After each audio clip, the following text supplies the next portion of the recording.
بسم اللہ الرحمن الرحیم۔ نحمده ونصلي ونسلم على رسوله الكریم اما بعد۔ معزز طلبہ کرام،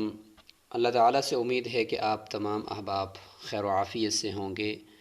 اور صحت و ایمان کی اچھی حالت کے ساتھ ہوں گے۔ سبق نمبر 138 کو آج شروع کرتے ہیں اور کتاب و شرکت کو مکمل کر لیتے ہیں۔ آج ہم کتاب و شرکت میں شرکت فاسدہ کا حکم، جو پہلے بھی کچھ گزر چکا ہے سبق نمبر 137 کے آخر میں، آج بھی اس کو انشاءاللہ ذکر کرتے ہیں، اور اس کے بعد پھر مال شرکت کی زکوٰۃ کے احکامات کو آج ہم ڈسکس کرتے ہیں کہ مال شرکت جو دونوں شریک، 3 شریک، 4 شریکوں کا مال ہے، اس کے اوپر ظاہر زکوٰۃ بھی ہوگی۔ تو باقی زکوٰۃ کے تفصیلی احکامات تو کتاب و زکوٰۃ میں گزر چکے ہیں، لیکن یہاں پہ زکوٰۃ کی صرف اتنا بتانا مقصود ہے کہ 2 شریکوں کا، 3 شریکوں کا مال ہے، تو اس میں زکوٰۃ کون ادا کرے؟ یعنی کیا ایک ہی دونوں کی طرف سے زکوٰۃ ادا کرے کہ ہر ایک اپنے اپنی، یا پھر اپنے اپنی زکوٰۃ ادا کرے؟ تو کس طریقے سے کریں گے، تو اس کو آج ہم دیکھتے ہیں۔ یہ کہ اگر ایک نے دوسرے کو اجازت دی، دوسرے نے پہلے کو اجازت دی، اور دونوں نے زکوٰۃ ادا کر دی، تو پھر کیا حکم ہوگا؟ تو اس کو بھی آج ہم نے دیکھنا ہے۔ تو چلتے ہیں کتاب کی طرف اور وہاں اس کو سمجھتے ہیں۔ تو یہ ہے آج کی ہماری عبارت کہ وَكُلُّ شِرْكَةٍ فَاسِدَةٍ، ہر وہ شرکت جو کسی بھی وجہ سے فاسد ہو جائے، مثلا کوئی اس میں متعین نفع کی شرط لگ گئی، یا اس کے علاوہ کوئی اور جتنے بھی فاسد ہونے کی وجوہات ہو سکتی ہیں، کوئی ایک مر گیا ان میں سے، یا یہ ہے کہ کوئی ایسی چیز کے اوپر شرکت ہو رہی ہے جو مباح چیز ہے، جس کے اندر شرکت درست نہیں ہے، اس طرح کی کوئی بھی شرائط ہوں جن کے اندر شرکت درست نہیں ہوتی، شرکت باطل ہو جاتی ہے، تو ایسی اگر کوئی صورت آ جائے، شرکت فاسد ہو گئی ہے اور نفع بھی کچھ نہ کچھ کما لیا تھا، دونوں نے بزنس کیا ہے، نفع کمایا، تو اس نفع کو اب کس طرح تقسیم کریں گے؟ یہ جن کا مال ہے، تو جتنا مال ہے کیا اس مال کی بنسبت تقسیم کریں؟ یعنی 1 لاکھ روپے ہے تو پھر نصف نفع ہو، اگر ایک کا 2 لاکھ ہے کہ 1 لاکھ ہے تو نفع بھی اسی طریقے سے 2 ایسے، ایک کا اور ایک ایسے دوسرے کا، تو کیسے کریں گے؟ تو فرماتے ہیں کہ فَالرِّبْحُ فِيهَا عَلَى قَدْرِ رَأْسِ الْمَالِ، تو رأس المال کی بقدر منافع تقسیم کیا جائے گا۔ یعنی جس کا جتنا مال ہے، اگر نصف مال ہے تو منافع بھی نصف، اگر 2/3 ہے تو 2/3 نفع بھی ایک کا ہوگا۔ تو اس طریقے سے کریں گے، چونکہ جو نفع طے شدہ تھا پرسنٹیج کے اعتبار سے، وہ تو عقد کی وجہ سے تھا، جب عقد نہ رہا، وہ فاسد ہو گیا، تو اب جو پیچھے چیز ہے وہ صرف اور صرف رأس المال جو انہوں نے لگایا تھا پیسہ، صرف وہ بچ گیا، تو لہٰذا اسی کو دیکھتے ہوئے جس کا جتنا ہے تو اتنا ہی اسی مقدار سے، اسی تناسب سے، پرسنٹیج کے اعتبار سے اتنا ہی اس کو نفع ملے گا۔ وَيَبْطُلُ شَرْطُ التَّفَاضُلِ، جو زیادتی کی شرط تھی وہ باطل ہو جائے گی۔ اگر کسی نے اپنے لیے زیادہ نفع رکھا تھا، دوسرے نے کم رکھا تھا، اور مال ان کا برابر تھا، تو وہ زیادتی کی شرط باطل ہو جائے گی، جتنا مال ہے اسی کے بقدر نفع ہوگا۔ تو یہ حکم ہو گیا جی شرکت فاسدہ کا۔ اور اگر نفع نہیں کمایا ہوتا اور مباح چیزوں کے اندر شرکت ہے، تو اس کا حکم سبق نمبر 137 کے اندر گزر چکا ہے کہ جو کام کرنے والا ہوگا وہ اپنی کام کی اجرت لے لے گا، اور جس کی کوئی چیز اس نے دوسرے کی استعمال کی ہے تو اس کو اس کی اجرت دے دے گا۔ اب یہ ذکر کرتے ہیں کہ شرکت کے باطل ہونے کی ایک صورت یہ ہوتی ہے کہ کوئی مر جائے، 2 شریکوں میں سے کوئی ایک مر جائے۔ ظاہر ہے کہ شرکت کے اندر ایک دوسرے کا وکیل ہوتا ہے نا، تو وکالت جو ہوتی ہے وہ موکل اگر مر جائے تو وکالت باطل ہو جاتی ہے، تو لہٰذا یہاں پر بھی یہ شرکت باطل ہو جائے گی ایک کے مر جانے سے۔ وَإِذَا مَاتَ أَحَدُ الشَّرِيكَيْنِ، 2 شریکوں میں سے کوئی ایک مر جائے تو شرکت جو ہے وہ باطل ہو جائے گی۔ أَوِ ارْتَدَّ، یا مرتد ہو جائے، وَلَحِقَ بِدَارِ الْحَرْبِ، اور دارالحرب کے اندر یعنی کفار کے مملک کے اندر وہ وہاں پہ ہجرت کر جائے، چلا جائے، تو اس سے بھی جب دارالاسلام سے وہ غیر مسلم ہو کر نکلے گا تو قاضی مسلمانوں کا وہ جب فیصلہ سنا دے گا کہ یہ آدمی آئندہ سے وہ اس کی نیشنلٹی یہاں سے ختم ہو چکی ہے، قومیت ختم ہو چکی ہے، وہ وہاں منتقل ہو چکا ہے، تو وہ بھی بمنزلہ میت کے ہوتا ہے، مردہ کے ہوتا ہے، اس لیے بطلت شرکت، اس کی شرکت باطل ہو جائے گی۔ یہاں تک بات یہ مکمل ہو چکی ہے۔ آگے زکوٰۃ مال شرکت کے اوپر اس کے احکامات شروع ہو گئے۔ وَلَيْسَ لِوَاحِدٍ مِّنَ الشَّرِيكَيْنِ أَن يُؤَدِّيَ زَكَاةَ مَالِ الْآخَرِ إِلَّا بِإِذْنِهِ، دونوں شریکوں میں سے کسی ایک کے لیے یہ جائز نہیں ہے کہ وہ دوسرے کے مال کی زکوٰۃ ادا کرے سوائے اس کی اجازت کے۔ پیچھے ہم نے ذکر کیا ہے کہ دونوں شریکوں میں سے ہر ایک شریک ایک دوسرے کا وکیل تو ہے، لیکن ہر وہ کام کرے گا جو بزنس سے ریلیٹڈ ہو۔ بزنس سے ریلیٹڈ جو کام ہوگا، مثال کے طور پر کسی کو وکیل بنانا، مزدور رکھنا، اور اسی طریقے سے کسی کو آگے مزاربت کے طور پر دینا، کسی کے ساتھ آگے مزید شرکت کرنا، ادھار دینا، یہ سارے جتنی چیزیں ہیں یہ بزنس سے ریلیٹڈ ہیں، تو وہ کام تو کرے گا جو بزنس سے ریلیٹڈ ہوں، تجارت ہو، ظاہر نفع کمانا ہے، لیکن اس کے علاوہ کوئی کام بھی وہ نہیں کرے گا۔ تو زکوٰۃ جو ہے وہ تجارت سے متعلق نہیں ہے، یعنی تجارت سے متعلقہ کوئی کام نہیں ہے، بلکہ اس میں تو اگرچہ اس میں برکت ہے، سب کچھ ہے، لیکن ظاہری طور پر تو کسی کا مال اٹھا کر کسی کو دینا ہے، تو اس لیے اس میں اجازت ضروری ہے دوسرے کا مال دینے میں، تو یہ کام ہر ایک دوسرے کی اجازت کے بغیر نہیں کر سکتا۔ فَإِنْ أَذِنَ كُلُّ وَاحِدٍ مِّنْهُمَا لِصَاحِبِهِ أَن يُؤَدِّيَ زَكَاتَهُ، بس جب ہر ایک نے دوسرے کو اجازت دی، یہ ایک امکانی صورت یہاں پہ بتائی جا رہی ہے کہ ایسا بھی تو ہو سکتا ہے نا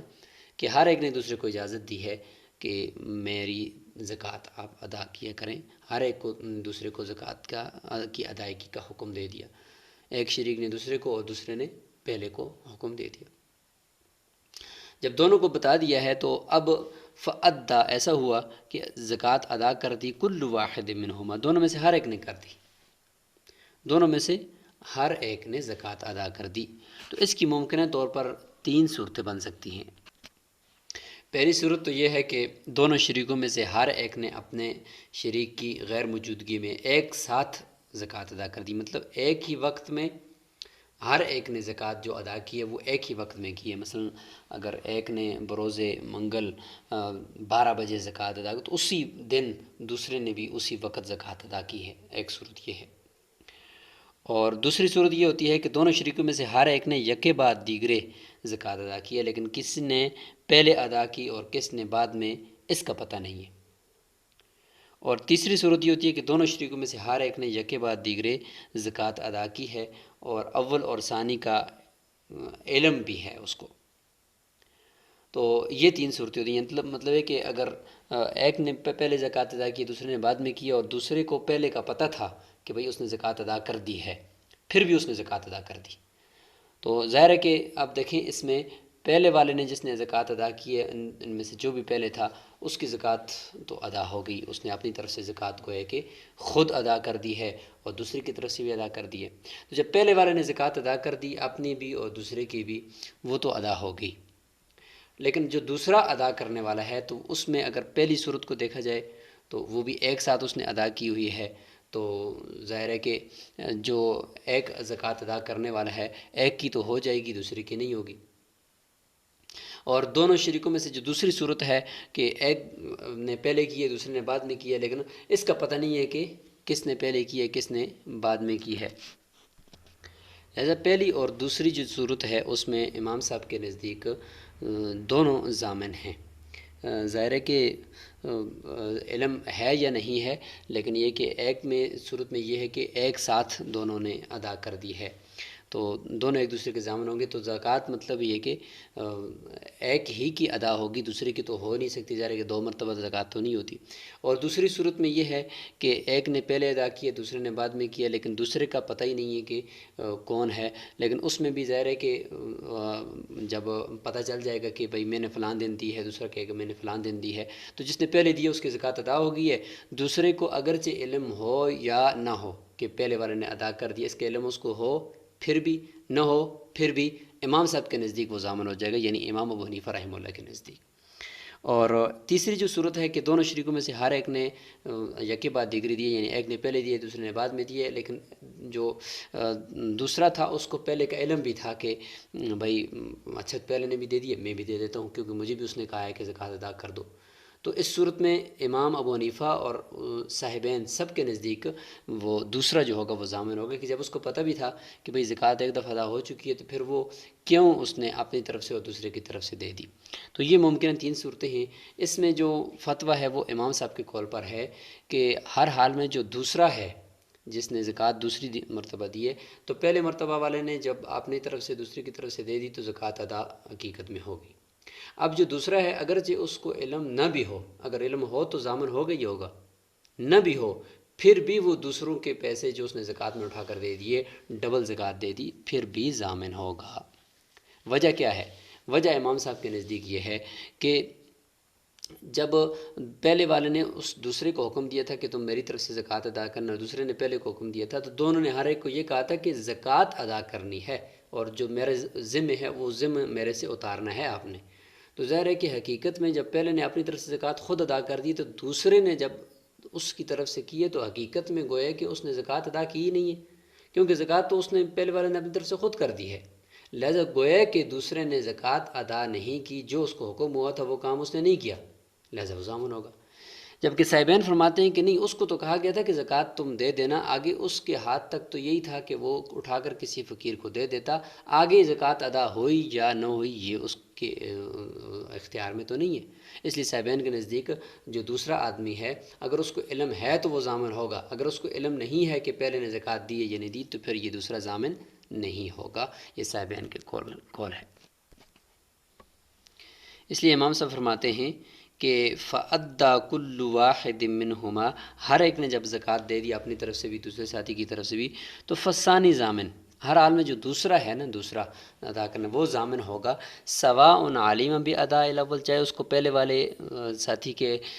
ادا کرنے کا علم ہو، او لم یعلم، یا علم نہ ہو. عند ابی حنیفہ رحمہ اللہ، امام صاحب کے نزدیک، کیونکہ اس کو جو حکم ملا ہے کہ زکوٰۃ ادا کرنی ہے آپ نے، تو وہ تو اس نے کی نہیں ہے کیونکہ وہ تو پہلے سے ادا ہو چکی ہے، اس لیے وہ ضامن ہوگا. وقال، صاحبین فرماتے ہیں ان لم یعلم لم یضمن، اگر اس کو پتہ ہی نہیں ہے تو ظاہر اس کو تو حکم ملا تھا کہ تم نے دینی ہے، اور اس کو پتہ ہی نہیں ہے اور اس نے دے دی تو پھر وہ ضامن نہیں ہونا چاہیے. تو یہاں پر یہ بات مکمل ہو چکی ہے، اور اسی کے ساتھ ہمارا کتاب و شرکت کا جو سبق تھا، درس تھا، وہ مکمل ہو چکا ہے. آپ نے اس کتاب و شرکت کو اچھی طریقے سے سمجھنا ہوگا، اور اس کی کچھ جدید مسائل بھی ہوتے ہیں، جیسے کہ ملٹی نیشنل کمپنیاں ہیں، ان میں بھی بہت سارے شریک ہوتے ہیں اور وہ مل کر کاروبار کر رہے ہوتے ہیں. اسی طریقے سے فیکٹریاں اور کارخانے سب شرکت کے اوپر چل رہے ہوتے ہیں. تو یہ جو ہے ساری چیزیں آپ نے آگے چل کر انشاءاللہ سمجھنی ہے. ابتدائی طور پر جو اقسام تھی وہ آپ کے ذہن میں آ گئی. آخر میں خلاصے کے طور پر یہ شرکت کی اقسام آپ دیکھ لیں کہ شرکت اباحت ہوتی ہے، شرکت ملک ہوتی ہے، شرکت عقد ہوتی ہے. پھر شرکت ملک کی قسمیں شرکت اختیاری یا جبری، یا شرکت عین یا شرکت دین. اس طریقے سے شرکت عقد میں ہم نے کیا تھا شرکت بالاموال، شرکت اعمال، شرکت وجوہ، ہر ایک کی پھر قسم شرکت مفاوضہ اور عنان. تو یہ ہم نے ساری آپ کے سامنے رکھی تھیں، تو آپ اچھی طریقے سے ان کو بھی الحمدللہ سمجھ چکے ہیں. پھر یہ جدید اقسام ہوتی ہیں. شخصی شراکت ہوتی ہے جس میں تضامن، توسیع بسیطہ، جوائنٹ وینچر کمپنی ہوتی ہیں. اور پھر اس کی نیچے قسمیں ہوتی ہیں جوائنٹ سٹاک کمپنی، توسیع بما حصص، محدود ذمہ داری کی شراکت. اور عام شراکت میں ملٹی نیشنل کمپنی ہوتی ہے، ہولڈنگ کمپنی ہے، پبلک جوائنٹ سٹاک کمپنی ہے، مکسڈ انٹرپرائز سسٹم ہوتا ہے. اور چوتھی قسم جدید شراکت میں شرکت متناقضہ ہوتی ہے. تو یہ کچھ جدید اقسام بھی آپ انشاءاللہ آگے چل کر ہدایہ وغیرہ کے اندر، شرح وقایع وغیرہ کے اندر انشاءاللہ اس کو اچھی طریقے سے سمجھ جائیں گے. السلام علیکم ورحمۃ اللہ وبرکاتہ.